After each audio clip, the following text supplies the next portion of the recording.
Please, man. Pretty please with a cherry on top. Hey YouTube, and welcome back to another video. Today, we are going to be talking about how to dominate the early game in Fortnite. A few weeks ago, I sent out a poll asking you all what video topics you would like to see, and the second most requested topic was surviving the early game. So today, due to popular demand, I'm going to be going over some tips I always try to keep in the back of my head to help me survive the early game. As a heads up, these tips I give are part of a process and are really good habits more than anything else that will help you come out on top in the early game. The goal of this video isn't to make you suddenly have perfect aim or turn you into an insane builder. Rather, this video will give you an idea of how you should be making decisions in the early game, and that's going to help you regardless of your mechanical skill. As always, I have timestamps below in the description of the video that sort of outline what I'm going to be talking about, and with those you can jump between different sections of the video as you like. Okay, with all that said, let's talk about some key tips you can use to help you dominate the early game. Alright, so the first thing you have to be thinking about in order to succeed in the early game is picking a good drop spot. This topic alone could take up a whole video, but for the sake of time, I'll list a few things I plan out when picking a drop spot. Firstly, if my goal is to win, I always try to pick a drop spot I'm comfortable with. I talked about this a little in my How to Loot Faster video, but there are a number of advantages that come from dropping somewhere you're familiar with. To list just a couple, you're going to be able to move around the area faster if you know it well, you're going to be able to loot faster, and you'll be able to predict where other players are going to be located in that area. If every game you're dropping into a new location, it's going to be really hard for you to succeed in the early game because you'll be looting slower and you won't know where players are, and on top of all that, you'll have to spend a lot of time figuring out the location instead of actually spending that time doing things that are going to give you a better chance at winning. Of course, if you want to go tour the map, have at it, but if your goal really is to win, try to familiarize yourself with a few locations around the map and then plan on dropping there so that you'll always have somewhere you're comfortable going to. Secondly, with picking a good drop spot, you have to pick somewhere that both has a lot of loot and that also has relatively low players. The reality is, dropping at tilted towers is rarely ever going to work out. But at the same time, dropping Junk Junction every game isn't very fun either. So you want to look for locations that offer a good player count and loot balance. If you're going for the win and you want a relatively active game where you aren't just camping in the corner of the map to get to top 10, I would recommend going to a large town that has around 3 to 4 players at max.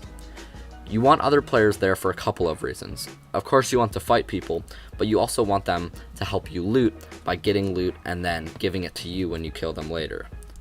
The goal should be to loot for a few minutes and then engage with 1 or 2 people in your starting town and then leave with enough meds and mats to be set for the rest of the game. For me, my thought process that I find works well when I'm looking at the map at the start of the game and deciding where I want to drop is I try to look at the second half of the bus's route and then drop at a town that's 1 or 2 towns located away from that. I do this because usually people want to jump out of the bus right away, so if you're a little more patient, you can still drop into a big town like Retail Row or Paradise Palms and benefit from all the loot there, but you won't have to deal with the players that might usually come with these towns if they were at the start of the battle bus route. Every game is going to be different, and sometimes you might just get unlucky to have 10 people drop to your town when you thought there would only be 3. But if you follow these dropping guidelines, you'll be able to reduce that random factor and put yourself in a better position for the early game. Okay, now that you've picked a smart drop spot, let's talk about what you should be doing as you drop. I know this has been repeated time and time again, but when you are dropping, you want to get as low to the ground as possible so you can be the first one down. This is a pretty simple step, so I won't dwell on it too much, but try to use your map to get as low as possible before you pull your glider. That way you can drop first and have a little bit of a head start on the rest of the people in your town. Also, while you're dropping, you want to be scanning the air to see where other people are going to land. This step is really important and shouldn't go overlooked because a lot of the reason you are going to die in the early game is due to a lack of information.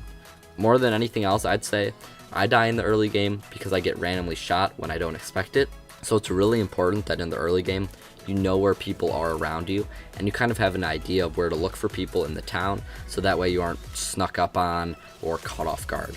If you don't know the town well and you don't know where people are, you're going to be a sitting duck, and it's going to be really hard to have success in early game fights. For that reason, I would honestly recommend that after you loot your first house or building, you should probably use third person to peek around the town and try to scan before you go out and start moving around. That way you can get around safely and limit those random deaths that come from getting jumped out of nowhere.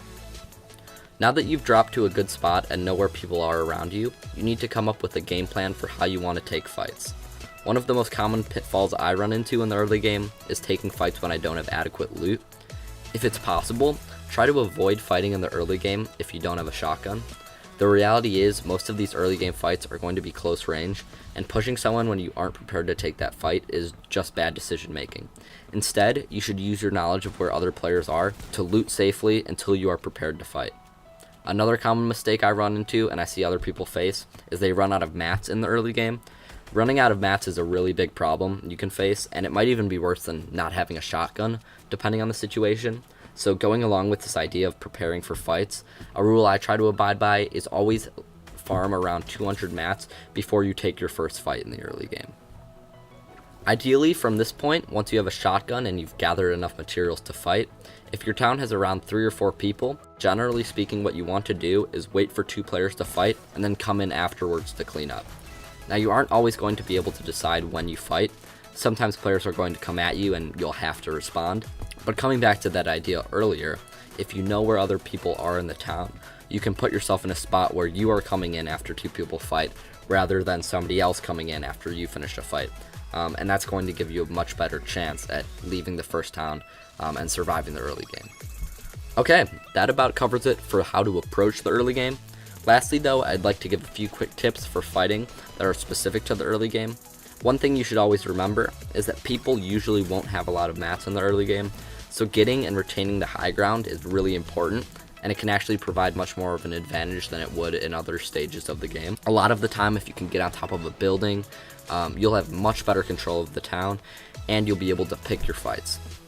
Another thing about the early game is you aren't always going to be able to get the guns you want, and that RNG factor might just screw you over sometimes, so whatever gun you get, make sure you are using it in its optimal setting. For example, if you loot a house and all you find is a bunch of assault rifles, what you probably don't want to do is go push somebody and force a close range fight. One last thing you should be aware of is that at the start of the game, there's going to be a wider range of skill, because people that generally aren't as good won't be killed off yet. So if it helps you, try to be confident and know that you have a better shot at surviving the early game than you do, say, winning a fight against a top 10 player.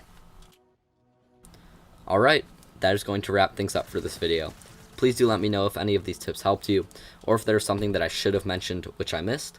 As always, if you did find this video helpful, please do leave a like and consider subscribing. If you want to go above and beyond to help me, you can enter my support a creator code in the FORTNITE shop. It's SpookLuke, just like my YouTube username. Other than that, thanks for watching, and I'll see you all in the next one.